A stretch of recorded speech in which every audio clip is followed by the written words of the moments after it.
Eu acho o seguinte, a alquimia, como a Vanessa colocou agora há pouco, né, no contexto da vida atual, eh, para ser um alquimista contemporâneo, né?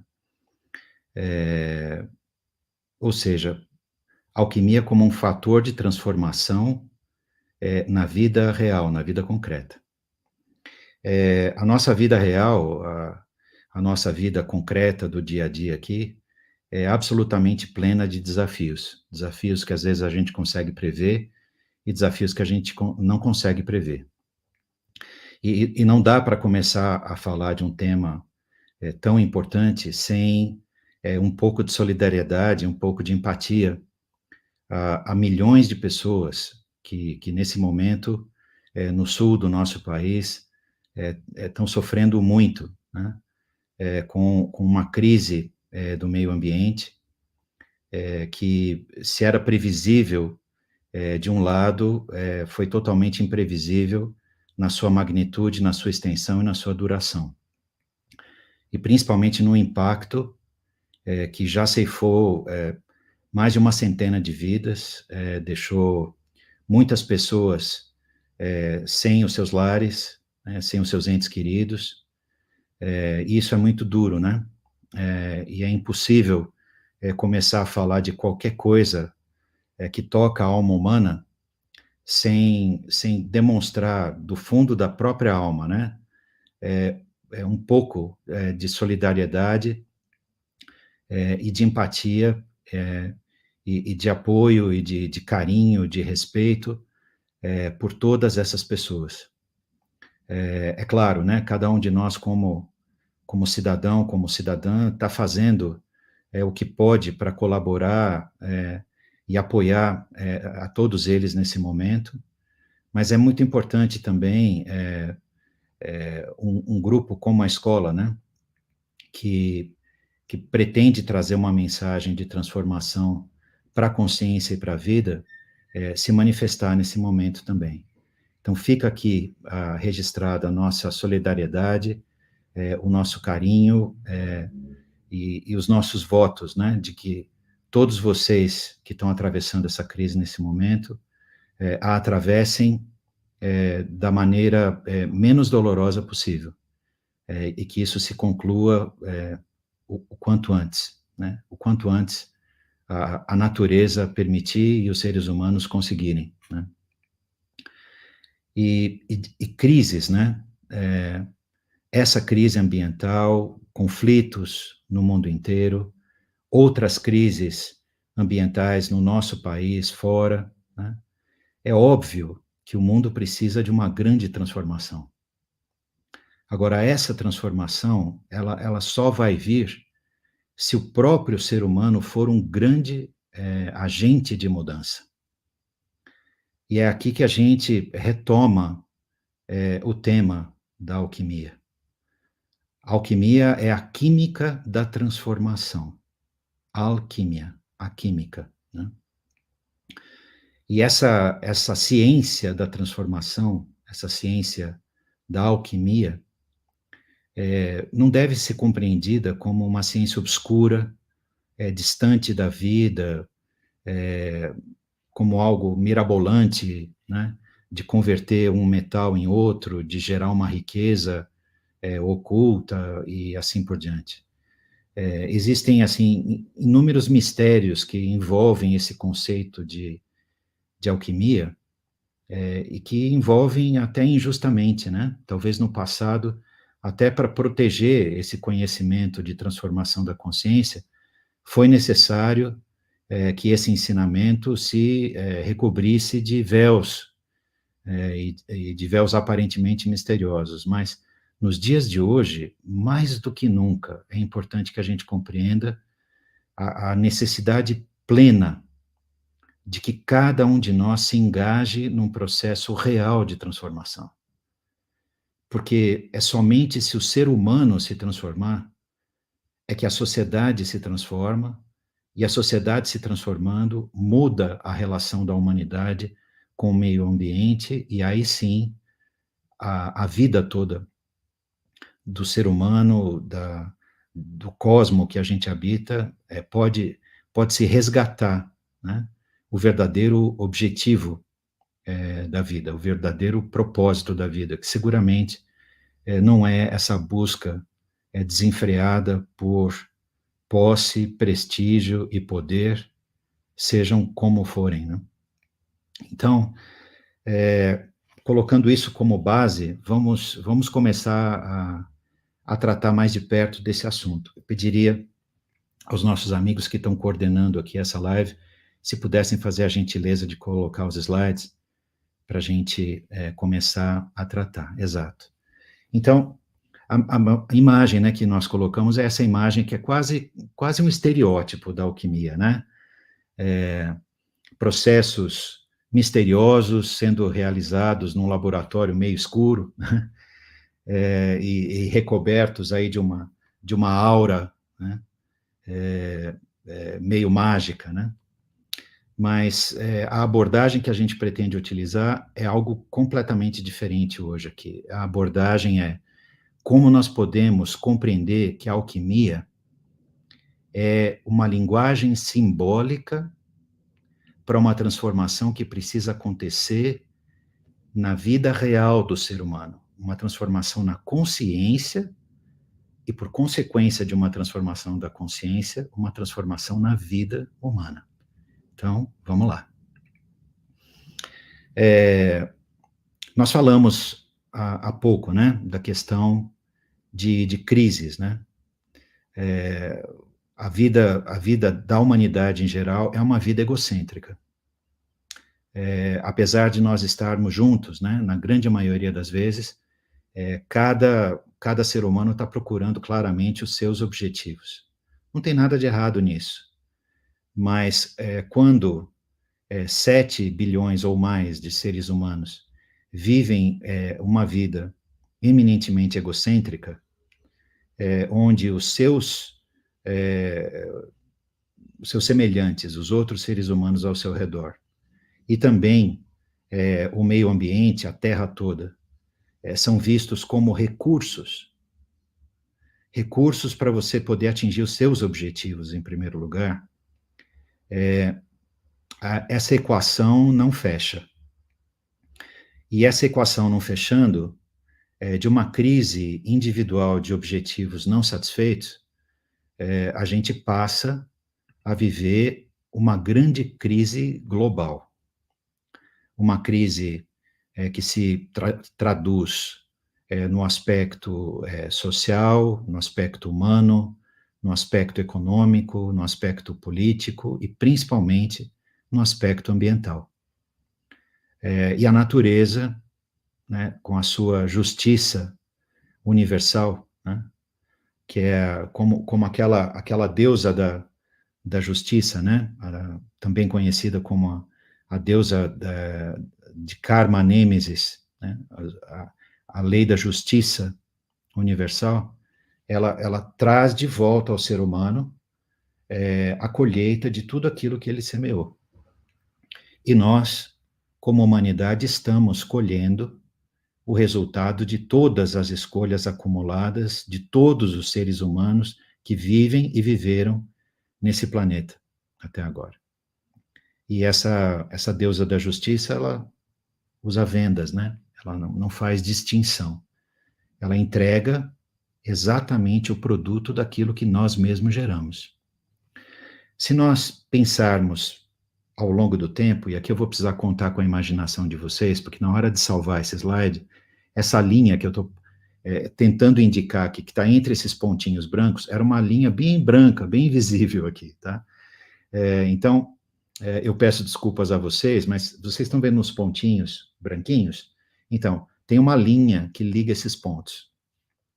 Essa sequência é só para ilustrar, porque qualquer sequência exponencial ia gerar esse tipo de curva, né? Mas aqui a gente está usando o fator de crescimento da áurea proporção, a lei de Fibonacci, né?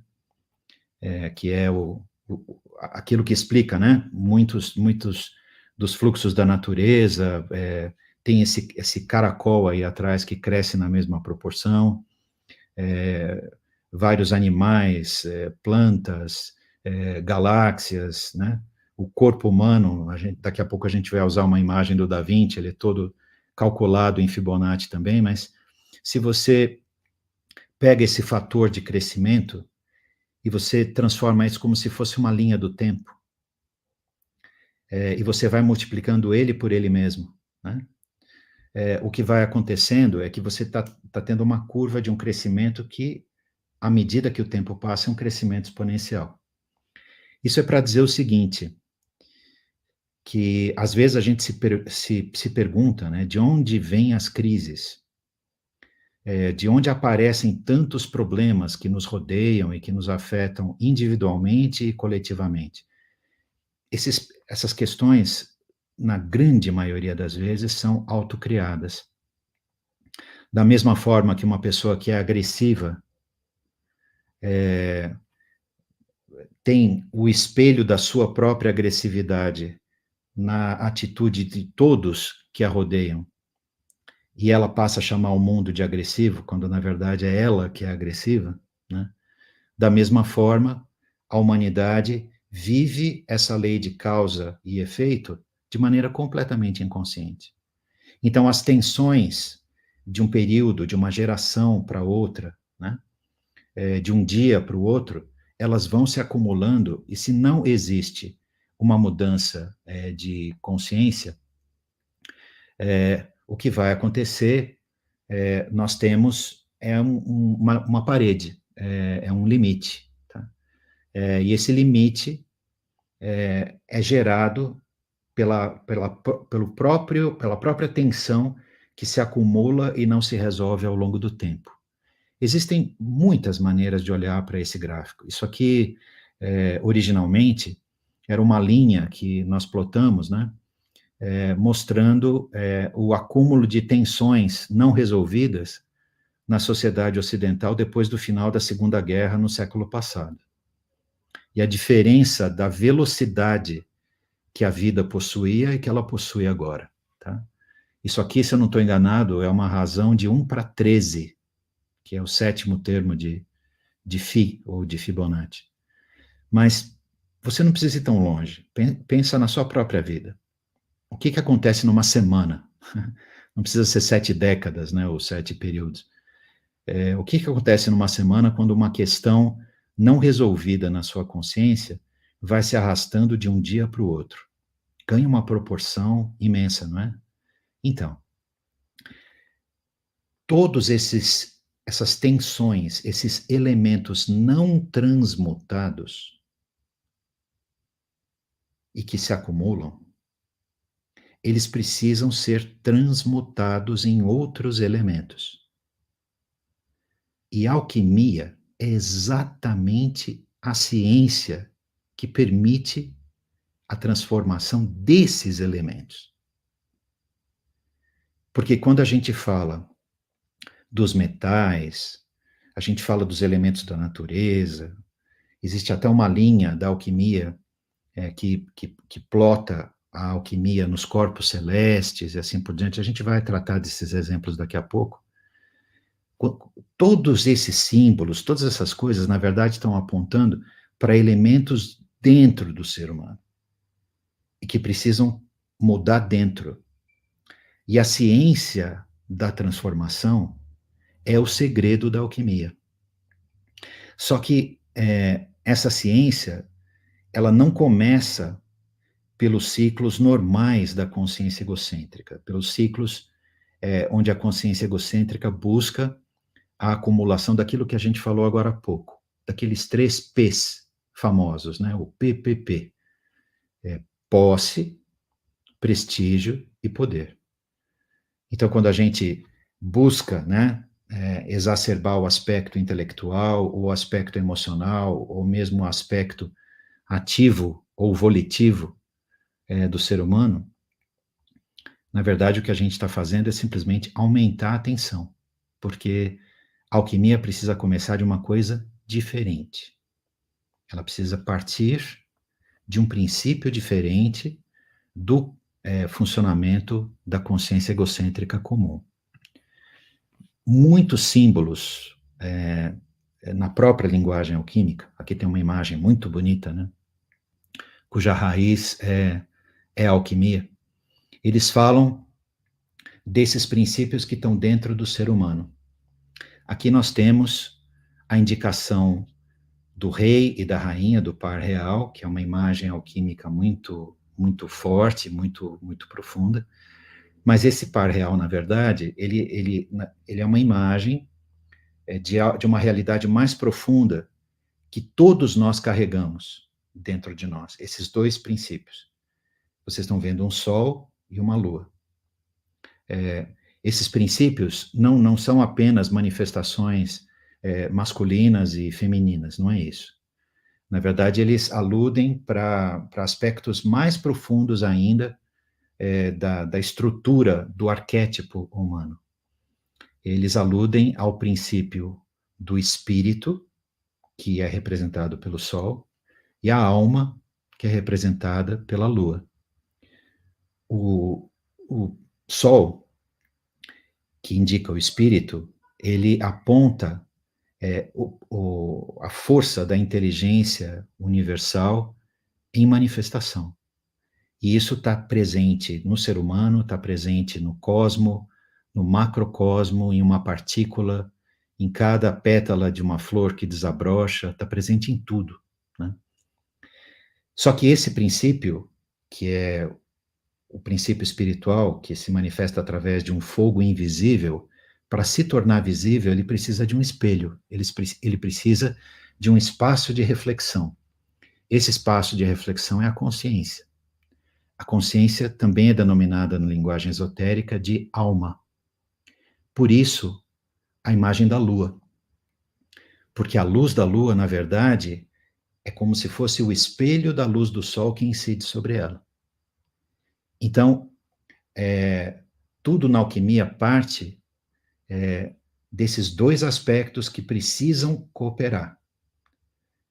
E qual é o grande problema? O grande problema é que esses dois princípios, no ser humano, estão separados.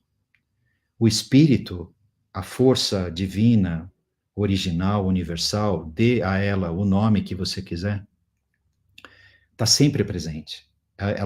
Nada existe sem ela, ela é o centro do universo.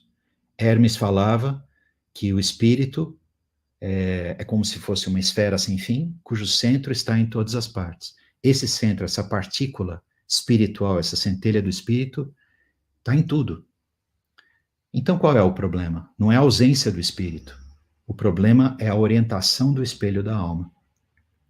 O problema é que, se a alma, né, o núcleo da consciência, se separa, se divorcia do espírito, e se opõe a ele, ou seja, se coloca de costas, como se fosse de costas para ele, a única coisa que ela vai projetar é sombra. Porque a luz do espírito vai continuar luzindo, vai continuar emanando ali. Mas ela vai enxergar apenas a própria sombra que ela projeta. Essa sombra projetada é o que a gente chama de consciência egocêntrica. É o ego, que não tem substância em si, que não tem luz própria, que persegue desesperadamente a imagem da sua identidade, que é fugidia, né, que escapa aos seus dedos, que não passa de uma sombra projetada sobre o deserto da vida. É isso que precisa ser transformado. Então a gente precisa compreender a profundidade dessas questões antes mesmo de começar a falar. E é daí, desse grande mistério, que não é mistério, na verdade é uma realidade interior que precisa ser descoberta, que derivam todas as outras linguagens da alquimia. E a gente vai tentar exemplificar um pouquinho para vocês agora, tá? Aqui a gente tem aquele símbolo famoso, né, que é a tetractis de Pitágoras, que é o desdobramento da força universal até chegar na natureza, né? E que forma o número perfeito, que é o número 10, né? Se vocês contarem aqui os círculos, vocês vão chegar em 10. E o 10 é, de novo, o alfa e o ômega, né? Que formam o ciclo total, né? Partindo do 0, chegando no 1, do 1, todo o seu desdobramento no 2, no 3, no 4, somando tudo, até chegar no 10 de novo. Então, Se vocês olharem no topo dessa figura, vocês vão ver a palavra monad, ou a mônada, né? O absoluto, não dividido. Desse absoluto não dividido, surgem as duas forças principais de manifestação que a gente falou há pouco. Vocês estão vendo o símbolo do Sol, de um lado, e o símbolo da Lua, não é isso? Muito bem. Desses dois princípios, o Sol e a Lua, que partem desse absoluto, no degrau de baixo, vocês veem 3 círculos. Esses 3 círculos são conhecidos como os 3 sais da alquimia. Mercúrio, no centro, e ao lado, o sal mesmo e enxofre. Eles representam o quê? Eles representam a imagem no plano da consciência humana dos 3 centros absolutos que estão em cima daquele triângulo que é formado pelo absoluto, pelo espírito e pela lua, né? Que surgem a partir da manifestação, né? E depois, embaixo desses 3 sais, ou desses 3 centros da consciência, você encontra os 4 elementos da natureza. Começando de um lado para o outro aqui, a terra, né, que é o triângulo invertido cortado, água, o ar, que é o triângulo apontando para cima cortado, e o fogo. Então, os 4 elementos da natureza, fogo, terra, ar e água, que representam também as 4 vestes, a veste material e as 3 vestes sutis da personalidade humana. Então, aqui você tem algo muito interessante, que é não apenas uma imagem do universo e da natureza, mas uma imagem do próprio ser humano, porque um é o espelho do outro. Tá? Então, esse é um outro aspecto da linguagem da alquimia. A alquimia também é uma linguagem unificadora, porque ela mostra, né, que os elementos que estão fora são os mesmos elementos que se encontram dentro do ser humano. E por isso é dito que se o homem se conhecer a si mesmo, ele consegue conhecer os deuses e todo o universo. Esse é o lema que está gravado na pedra na cidade de Delfos, né, na Grécia Antiga. Então, essa é uma linguagem da alquimia. Só que existe uma outra linguagem que nós gostaríamos de trazer agora, que é uma linguagem que unifica a proposta de trabalho da escola espiritual, da Rosa Cruz Áurea, fazendo aqui um paralelo com 2 sistemas simbólicos da alquimia, que é o sistema dos metais e o sistema dos planetas. Uma palavra sobre esses 2 sistemas antes da gente avançar. Na antiguidade, antes de existirem os telescópios e esses grandes avanços da ciência, além daquilo que os seres humanos chamavam de céu fixo de estrelas, né, existiam os corpos celestes que se moviam, e através desses corpos celestes que se moviam na abóbada celeste, os seres humanos tentavam explicar a sua própria vida. Na verdade, no fundo, é sempre o ser humano olhando para fora, tentando enxergar a si mesmo, tentando enxergar dentro, né? E esses corpos celestes eram o Sol, o maior dos astros, obviamente, a Lua, em segundo lugar, e os 5 planetas visíveis, os planetas que a gente pode ver a olho nu sem o telescópio, que são Mercúrio, Vênus, Marte, Júpiter e Saturno. Esses 7 corpos celestes formavam, então, uma imagem perfeita dos 7 aspectos da consciência humana. Os 7 chakras, por exemplo, né? As 7 principais glândulas endócrinas, os 3 centros da consciência e as 4 forças dos 4 corpos humanos, e assim por diante. Então, uma maneira de enxergar, né, a alquimia era olhando bem longe, era olhando para a abóbada celeste e, a partir do alto, explicar aquilo que se encontrava embaixo. Tá? Então, é como se fosse uma linha vertical. Existia uma outra linguagem da alquimia, que era em função dos metais que eram conhecidos na antiguidade. E talvez por coincidência, talvez não, também eram 7 metais. E esses 7 metais, que eram conhecidos na metalurgia antiga, né, antes das sofisticações que vieram depois com o aprimoramento da ciência, esses 7 metais eram o ouro, a prata, o mercúrio, o cobre, o ferro, o estanho e o chumbo, que foram associados também às 7 esferas celestes que se moviam, o ouro, obviamente, associado ao Sol, a Lua associada à prata, e os planetas, na sua ordem, associados aos metais mais ou menos pelo seu peso, né? Os metais mais leves, Mercúrio, por exemplo, um metal líquido, né? Associado ao planeta mais rápido, que era Mercúrio, assim por diante, até chegar em Saturno, que era o planeta que se movia mais devagar, associado ao metal mais pesado, que era o chumbo. Então, essa segunda abordagem, essa segunda linguagem simbólica da alquimia, falava que o alquimista, ou seja, o ser humano capaz de transformar a si mesmo, deveria ser capaz de mudar ou transmutar essas substâncias dos metais mais obscuros e pesados nos metais mais límpidos e brilhantes. Então, essa linguagem olhava para fora e de fora olhava para dentro. Então, é como se fosse uma haste horizontal, né? Então, um pouco é o aspecto dessa cruz que a gente enxerga aqui no Homem Vitruviano de Da Vinci, né? Que também é um desdobramento de Fibonacci.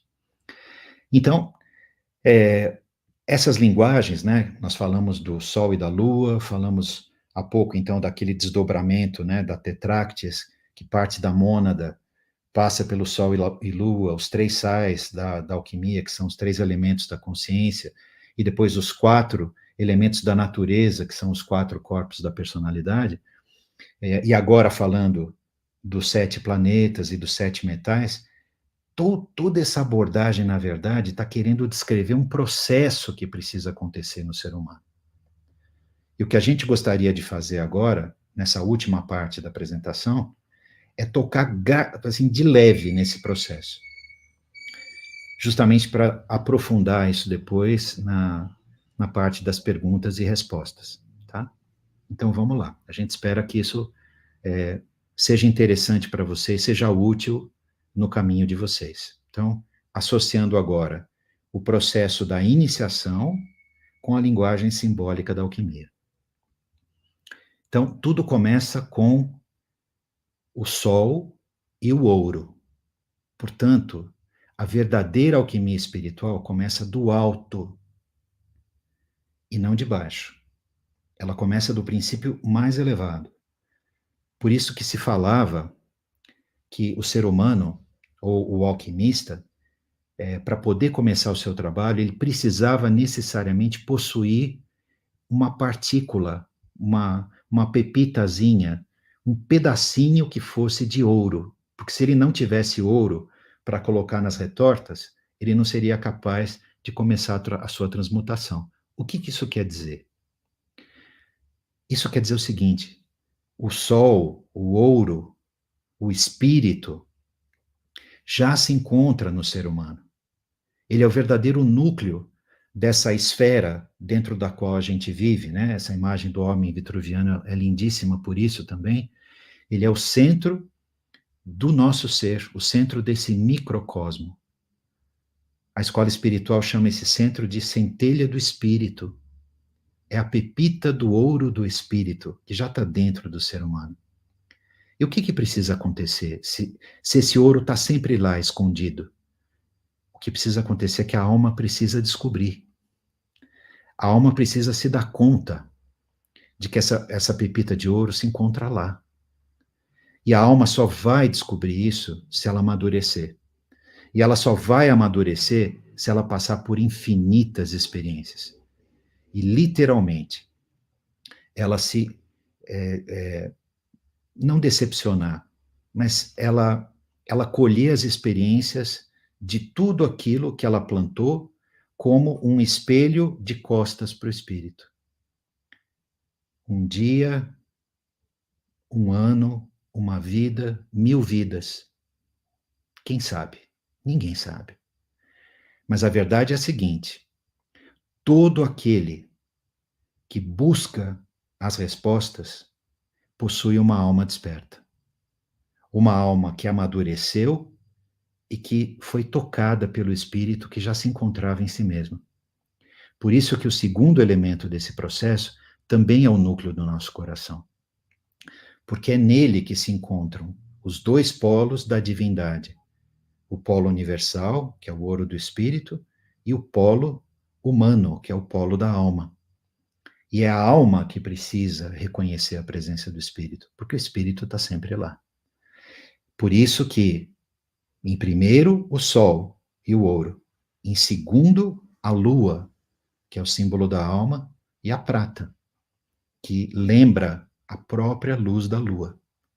Quando a alma amadurece pelas suas experiências, ela é tocada pelo espírito. E essa luz do espírito começa a cintilar no âmago da alma. A escola chama isso de um anseio por algo completamente novo, um anseio inexplicável, que se traduz na consciência humana como se fossem lampejos. Lampejos que formam como se fosse o relâmpago, o arco de um relâmpago que vem até a nossa consciência aqui no santuário da cabeça. É por isso que o terceiro elemento que aparece, a gente espera que vocês estejam conseguindo ver nas laterais da imagem, né, do homem vitruviano, esses elementos irem se desdobrando. O terceiro elemento que aparece é o Mercúrio. O Mercúrio, que dá o nome ao planeta, que é o símbolo que vocês estão vendo aqui do lado esquerdo, eu suponho, da apresentação, e do lado direito o nome do metal. Coincidentemente, os dois são o mesmo, né? E esse mercúrio é como se fosse luz liquefeita, né? Ele é um metal extremamente sutil, né? O mercúrio é líquido em muitas situações. E ele representa o quê? Ele representa esse primeiro arco. O arco do fogo do espírito que se reflete no âmago da alma, que é como se fosse um espelho. A escola até chama isso de um átomo refletor no coração, que projeta essa luz na cabeça. Tá? E essa luz na cabeça, esse cintilar, começa a provocar pensamentos de uma natureza completamente diferente.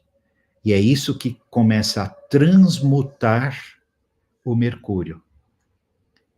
A partir do ouro do espírito, uma prata que é como se fosse um espelho que foi polido pelas experiências e se voltou para o espírito, portanto é uma prata transmutada também, começa a transformar agora o quê? O primeiro aspecto mais concreto do ser humano, que é o pensamento.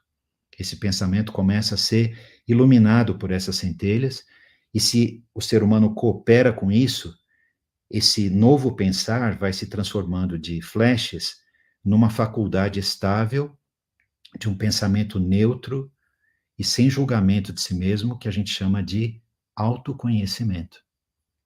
Desse autoconhecimento, que é como esse primeiro arco que se abre do coração à cabeça, a cabeça pode se voltar, então, novamente o coração e transformar o quê?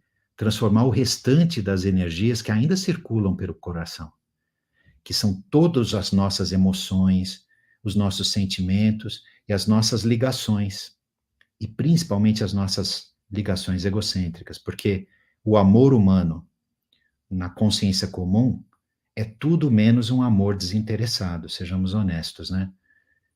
A grande maioria das situações que a gente dá esse nome sublime de amor, na verdade, lá no fundo, se a gente for muito honesto e prestar atenção, a gente vai ver que a gente sempre quer alguma coisa em troca, não é verdade? É meio que um toma, um toma lá, dá cá, né? E essas trocas são como se fossem correntes, né? E não é à toa que do coração partem os braços, e é como se fosse essa circulação de energia em todos os aspectos da nossa vida que passam pelo nosso coração. Então, essa vida, essa substância emocional também precisa ser transmutada. Essa substância emocional é o cobre. Não cobre, obviamente, mas assim, é o símbolo que é indicado pelo metal alquímico do cobre. E qual é o planeta que corresponde? É o planeta logo atrás de Mercúrio em termos de velocidade. O mais veloz é Mercúrio. O segundo mais veloz é Vênus, que é normalmente associado ao planeta da sentimentalidade, do amor, da afetividade, né? A deusa Vênus ou Afrodite.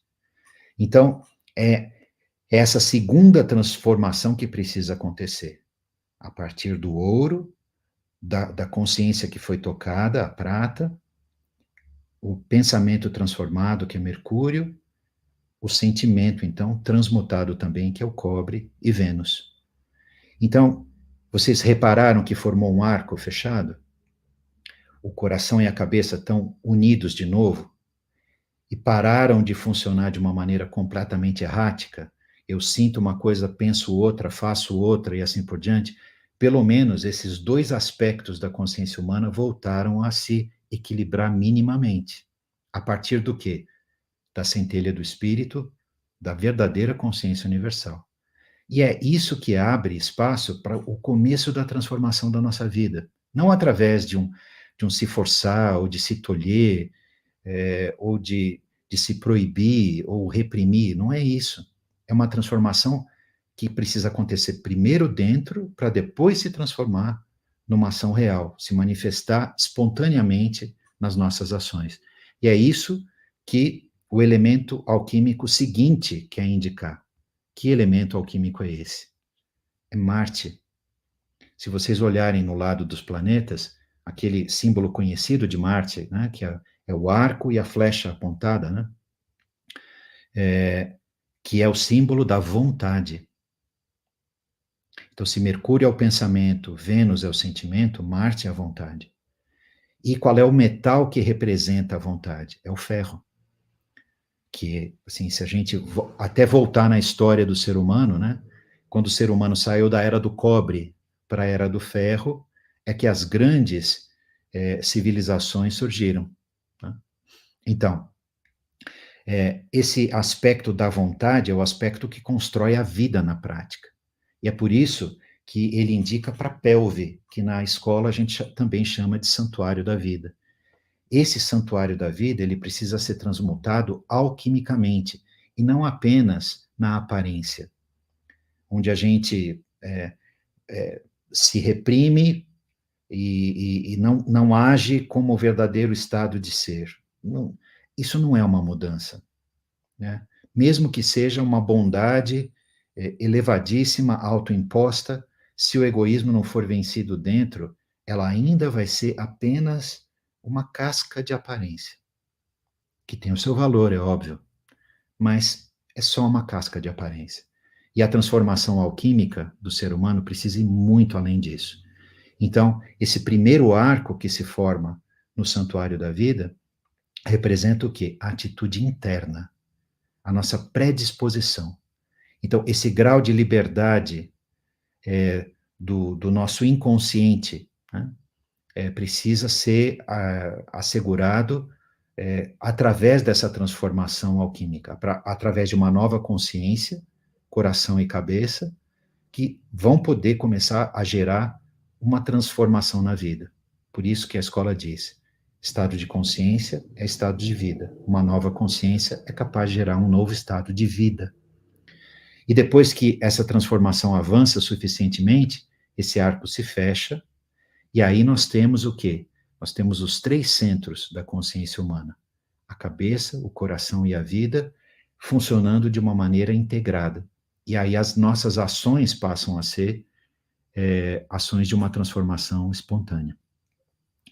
Quando o ser humano atinge esse ponto, a gente fala que nasceu nele uma nova consciência.